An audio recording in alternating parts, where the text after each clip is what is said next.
पावसाळी अधिवेशनाचा आजचा दिवस सुद्धा वादळी ठरण्याची शक्यता आहे।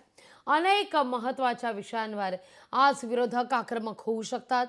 यामध्ये मुंबई पुण्यातील रस्ते वाहतूक कोंडी, मुंबईतील पावसाळापूर्व कामं, मिठी नदीतील गाळ आणि भ्रष्टाचार, तसंच भायखळ्यातील राष्ट्रवादी काँग्रेस अजित पवार यांच्या पक्षाच्या पदाधिकाऱ्यांची हत्या या विषयाकडे सरकारचं लक्ष वेधण्यात येणार आहे।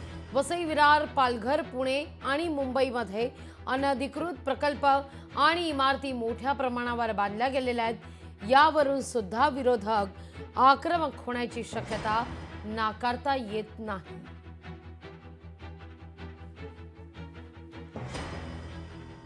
या सगळ्याविषयी अधिक माहिती घेऊया आपले प्रतिनिधी स्वप्नील जाधव यांच्याकडून। स्वप्नील, काय अधिक माहिती या सगळ्या संदर्भात? अनेक महत्त्वाचे खरं तर मुद्दे आहेत आजच्या सभागृहामध्ये। पावसापूर्व कामं असू देत किंवा संजय गायकवाड यांच्या सगळ्या मारहाणीचा प्रकार, या सगळ्या मुद्द्यावर आज अधिवेशन तापण्याची शक्यता आहे।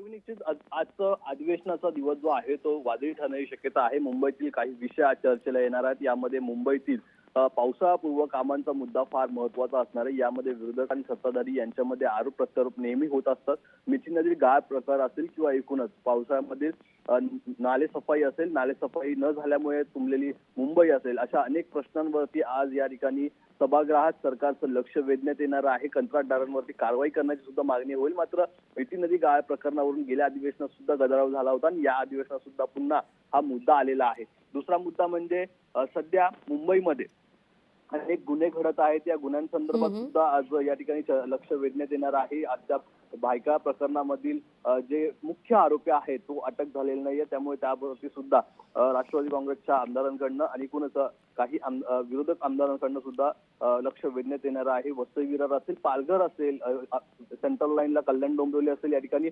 अनधिकृत इमारती मोठ्या प्रमाणात उभ्या झालेल्या आहेत। भोगावटा प्रमाणपत्र या इमारतींना मिळालं नसलं तरी या ठिकाणी रहिवासी वास्तव्य करत आहेत, त्यामुळे धोकादायक अशा या इमारती सध्या ठरतायत। या इमारतींवरती कारवाई करण्यात यावी आणि ज्या अधिकाऱ्यांचं याला पाठबळ आहे त्यांच्यावर सुद्धा कारवाई करण्यात यावी, अशा प्रकारची मागणी नेहमी होत असते। या संदर्भात आज सुद्धा सभागृहामध्ये, विधान परिषद सभागृहामध्ये या संदर्भातील लक्ष जे आहे सरकारचं वेधण्यात येणार आहे। मात्र या सर्व विषयांवरती नक्की एसआयटी गठीत करण्यात येते की कोणती नवीन चौकशी समिती ठेवण्यात येते, काय नक्की सरकारकडून उत्तर देण्यात आहे हे पाहणं महत्त्वाचं असेल। अगदी स्वप्नील, तुम्ही असेच आमच्या सोबत जोडले राहा। पुढची देखील महत्त्वाची बातमी आहे ज्यावर तुमच्याकडून अपडेट जाणून घ्यायचं आहे। विधिमंडळामध्ये आज जनसुरक्षा विधेयक हे मांडण्यात येणार आहे। राज्य सरकारकडून विधेयक मांडण्यात येईल। विरोधक नेमकी कोणती भूमिका घेत आहेत याकडे सगळ्यांचंच लक्ष असेल। विधिमंडळ समितीचा अहवालही सादर होणार आहे। महसूल मंत्री आणि समितीचे अध्यक्ष चंद्रशेखर बावनकुळे हा अहवाल पटलावर ठेवतील, सादर करतील। मुळात जनसुरक्षा कायदा काय आहे हे समजून घेणं सुद्धा तितकंच महत्त्वाचं आहे। एक नजर आपण टाकूया सुरुवातीला या सगळ्या मुद्द्यावर, त्यानंतर स्वप्नीलकडून आपण अधिक प्रतिक्रिया घेणार आहोत, अधिक जाणून घेणार आहोत। पाहूया हा कायदा नेमकं काय सांगतो। जनसुरक्षा कायदा म्हणजे पब्लिक सेफ्टी ऍक्ट अर्थात PSA। देशांतर्गत सुरक्षेकरता हा कायदा फार महत्त्वाचा आहे। या अंतर्गत देशाच्या सुरक्षेला धोका निर्माण करणाऱ्यांवर कारवाई करता येते। नक्षलवादाशी वगैरे संबंधित व्यक्तीला कोणतेही आरोप नोंदवताना तात्काळ ताब्यात घेता येतं। देशविघातक कारवाया करणाऱ्या संघटनांविरोधातच हा विशेष जनसुरक्षा कायदा आहे। या अंतर्गत नागरिकांच्या व्यक्ती स्वातंत्र्याला कोणताही बाधा पोहोचणार नाही अशी ग्वाही सरकारने दिलेली आहे। तर तरतुदी काय आहेत ते सुद्धा आपण पाहतोय। एखाद्या संघटनेला बेकायदेशीर संघटना जाहीर करता येणार आहे। बेकायदेशीर संघटनांच्या मालमत्ता सरकारला जप्त करण्याचाही अधिकार आहे। बेकायदेशीर जाहीर झालेल्या संघटनांची बँक खाती गोठवता येतील, हे महत्वाचं. संघटनेला बेकायदेशीर ठरवण्याकरता हायकोर्टात 3 सदस्यीय सल्लागार समिती मंडळ एक गठीत केलं जाईल. सल्लागार मंडळाच्या परवानगीनंतरच एखाद्या संघटनेला बेकायदेशीर जाहीर करता येईल. सल्लागार मंडळामुळे एखाद्या अधिकाऱ्याची मनमानी चालणार नाही. DIG रँकच्या अधिकाऱ्यांच्या परवानगीनंच गुन्हे दाखल करता येतील. किमान पोलीस उपनिरीक्षक दर्जाचा अधिकारीच या गुन्ह्याचा तपास करेल. अतिरिक्त पोलीस महासंचालकांच्या परवानगीनंच आरोपपत्र दाखल करता येईल. या सर्व तरतुदींमुळे कायद्याचा गैरवापर होणार नाही, याची खरं तर विशेष खबरदारी. मुळात जनसुरक्षा विधेयकाची किंवा या कायद्याची महाराष्ट्राला गरज काय, तर नक्षलवादी माओवाद्यांवर कारवाई करण्याकरता हा कायदा फार महत्वाचा ठरेल.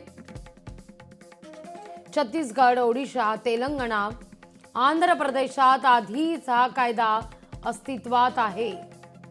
महाराष्ट्रात असा कायदा नसल्यामुळे अंतर्गत सुरक्षेला धोका निर्माण होतोय. याआधी नक्षलींविरोधात केंद्र सरकारच्या कायद्यांचा आधार घ्यावा लागायचा.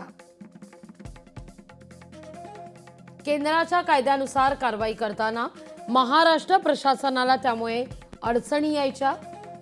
संघटनांविरोधात परिणामकारक कारवाई शक्य होत नव्हती. त्यामुळे अनेकदा आरोपी न्यायालयातून सुटून जायचे. उदाहरणार्थ साईबाबा प्रकरण. त्यामुळे महाराष्ट्राचा स्वतःचा विशेष कायदा असावा अशी मागणी होती. त्या अनुषंगानं जनसुरक्षा विशेष कायद्याची गरज आता निर्माण झाली आहे. या सगळ्याविषयी अधिक जाणून घेतो आपले प्रतिनिधी स्वप्नील यांच्याकडून. स्वप्नील, आपण पाहिलं या कायद्याची तरतूद काय आहेत, काय निकष आहेत, कसा कायदा असेल आणि का महाराष्ट्राला या कायद्याची आवश्यकता आहे. पण मुळात हा कायदा म्हणजे स्वातंत्र्यावर गदा आहे अशी खरं तर भावना, अशी खरं तर विधानं विरोधकांच्या कोट्यातून केली जात आहेत. या सगळ्या हे विधेयक मांडलं जात असताना सभागृहात विरोधकांच्या भूमिकेकडे सगळ्यांच्याच नजर आहेत. ही भूमिका फार महत्त्वाची ठरणार आहे. कसं असेल एकूणच विधेयक सादर होत असताना सत्ताधारी आणि विरोधकांचं हे संख्याबळ काय सभागृहाच्या आत होऊ शकतं? निश्चित जनसुरक्षा विधेयकाला पहिल्या दिवसापासूनच या ठिकाणी विरोधकांनी विरोध केलेला आहे. या विधेयकाचा फायदा जरी होणार असला तरी तोटा मात्र मोठ्या प्रमाणात सामान्य नागरिकांना, माध्यमांना आणि इतर ज्या संघटना आहेत त्यांना होऊ शकतो. एकूणच या ठिकाणी स्वातंत्र्य अबाधित राहील अशा प्रमाणचा एक निष्कर्ष जो आहे तो विरोधकांकडून मांडण्यात येतोय. कारण जर एखाद्या वेळेला आंदोलन करायचं असेल तर ते करू शकत नाही, त्यांना परवानगी देण्यात येणार नाही, अटक सुद्धा होईल. अशा प्रकारचे काही त्रुटी, काही निकष या जनसुरक्षा कायद्यामध्ये आहेत. याला या ठिकाणी विरोधकांनी प्रचंड विरोध केलेला आहे. मात्र सध्या आपण जर पाहिलं तर विधानसभेत असेल किंवा विधान परिषदेमध्ये असेल, संख्याबळ हे विरोधकांचं कमी आहे. त्यामुळे संख्याबळाच्या जोरावरती हे विधेयक जे आहे ते पुढे नेण्यात येईल असं प्रमाणे विरोधकांचं उत्तर आहे. मात्र तोडीस तोड असा विरोध सभागृहामध्ये आणि सभागृहाच्या बाहेर महाविकास आघाडीच्या आमदारांकडून होणार असल्याचं समजतं. एकूणच पायऱ्यांवरती आंदोलन सुद्धा होईल. मात्र सभागृहात काही मतं ही विरोधकांकडून मांडली जातील. यापूर्वी सुद्धा जेव्हा ही चर्चेला